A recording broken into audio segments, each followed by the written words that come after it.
The story begins with a man named Daniel Hart, the CEO of one of the fastest-growing companies in the country. To the outside world, Daniel was successful, wealthy, and powerful. But inside, he often wondered, do my employees respect me for who I am, or simply because I sign their paychecks? He had heard rumors. Some said his staff adored him, others whispered that some only pretended while gossiping behind his back. For weeks, this question bothered him. He wanted to know the truth, not from a distance, not from reports, but up close, raw, and real. So, Daniel did something extraordinary.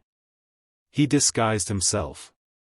Gone were his expensive suits, his polished shoes, his confident smile. Instead, he dressed in worn-out clothes, roughened his face with makeup, and applied a scruffy wig and glasses. He would pose as a janitor in his own company. No one would suspect.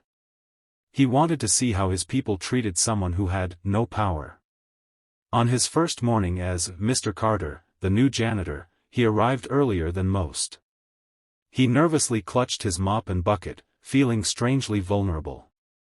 Almost immediately, he noticed something. A few employees brushed past him without a word, some even giving him annoyed looks as though his presence was inconvenient. But then, there was Emily, a young intern, who smiled at him warmly and said, "Good morning, sir. Let me help hold the door." That small gesture, so simple, touched him deeply.